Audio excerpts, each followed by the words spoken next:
Progress update. You can see the motor's been pulled. Originally I wanted to work on it in the chassis, but it was just kind of a pain to get at it, so I built a little cradle quick out of scrap, and I've got that aluminum base stripped down to just the rotating assembly. It's quite something to cast this all out of aluminum back in that time. So this piece kind of scares me because I'm afraid of how fragile it is. So there's a couple pieces I'm not going to pull out of here, like this oil filler. I just think the risk of breaking it is greater than leaving it in. Cam is out. The only thing in here yet is the crank. And I might just leave that in there because until I flip it over, and I might take it to the Babbitt guy. I'll show you the rods here in a little bit. But pretty interesting engine base. And this aluminum is fairly soft. I hit it with a wire wheel, a fresh one, and you can see it started scratching the material away. So I'm not quite sure I'm going to finish that. But pretty interesting setup. We'll go through the oiling system here. But first I want to start with the pretty pieces. I got the Magneto back, and it looks a whole lot different than it did when I brought it in there. Needed quite a bit of work, but that's pretty. Too bad we're a long ways from needing it. So this is a Dixie 46, which I guess was fairly common, used in a lot of different motors, even 2 cylinders. And they would just put like a 2-cylinder cap on there and then ground the other plug leads. If you're not familiar with how these work, when you turn this over, if you were just to turn it over at like a slow speed trying to crank it, you wouldn't get enough spark. So they have a impulse here. So you flip this guy down, and a little dog catches, and then when you crank it, it stops it. I can't do it with one hand. It goes about a quarter turn, and then it like has a mechanical advantage. It springs it fast and snaps the spark. And then after it starts, this automatically releases. And then on the back, this cover, you would run a wire to ground, and on the tractor, it's right there. So you'd flip that switch, and it would kill your spark, shut it off. I'll give a shout out to Rudy, rebuiltmags.com, local shop here, kind of close to me in Forest Lake, and he tackles all of them. He does them for some top restorators in the country. He's worked on old Indian Magnetos for motorcycles. He's got a bunch of cores. He's one of the guys around that does it and does a good job. So I'll throw a couple before and after pictures and a short run of this on the test bench. And I'll link his YouTube page and his website in the description. So if you guys ever need any work done or looking for parts, he'd be the guy.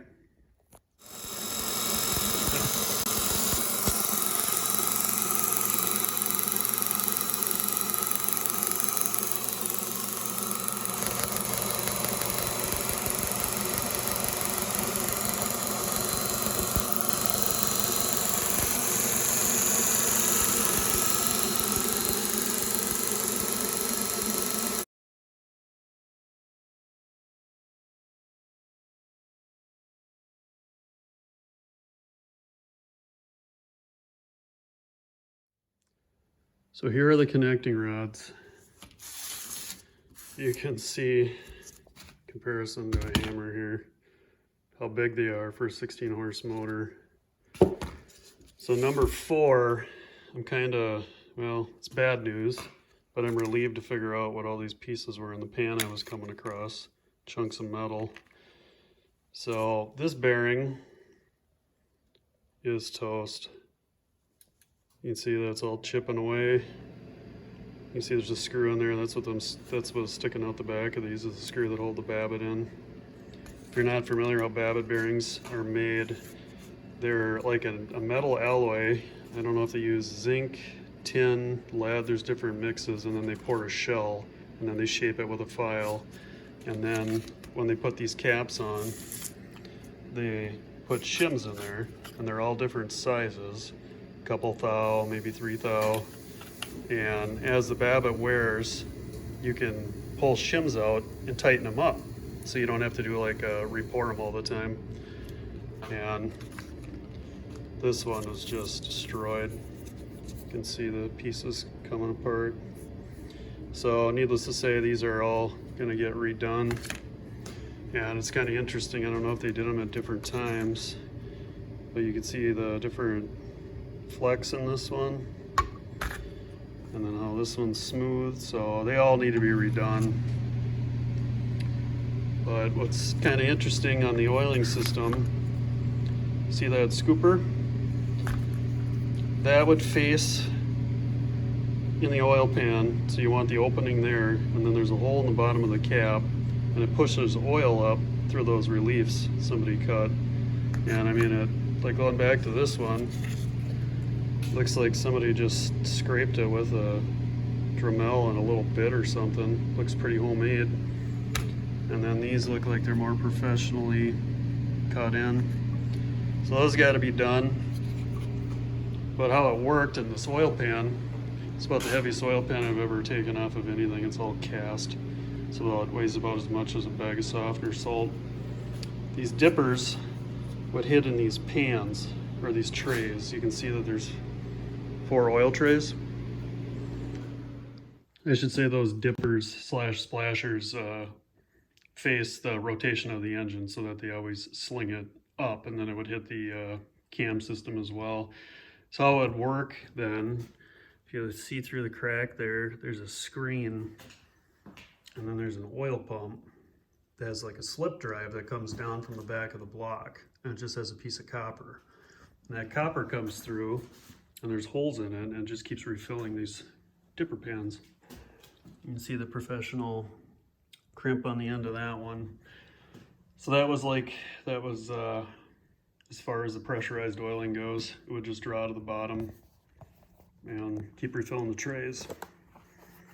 I was going to show you how much sludge is in the bottom of this. So I know this was a museum tractor and the last owner didn't use it much, so look at this.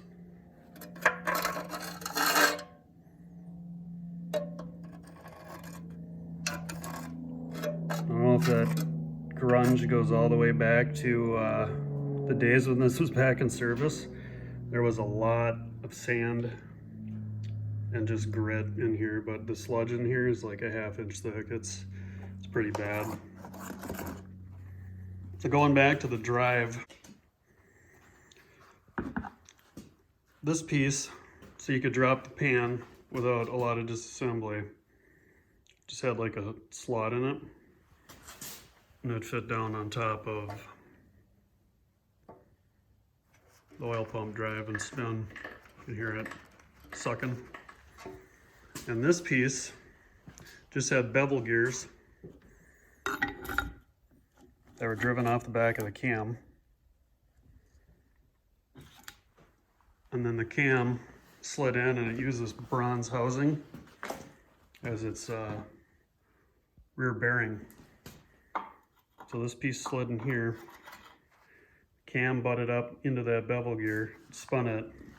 This came out the bottom, and then it would slip right on the drive on that oil pump. And then this unbolts, so I'm gonna have to scrape and clean this out, but pretty interesting. Oh, and I do have a feller that collects these. I'll leave a link in there for him too. Paul, he is a Heider expert. He was the guy that I linked that D running. He was nice enough to send me a digital copy of a care manual for this. And it was kind of interesting going back this far in time, because it tells you what oil. And it was like before it was graded. So it just tells you who the manufacturer was and what they called it. Motor B, Motor A, medium, emerald gas. Pretty interesting.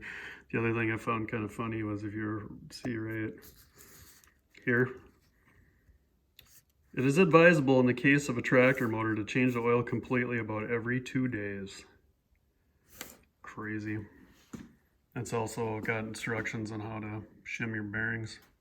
It's pretty cool because there's really, when you're looking around online, there's really not much information on these. So we'll see where it goes from here.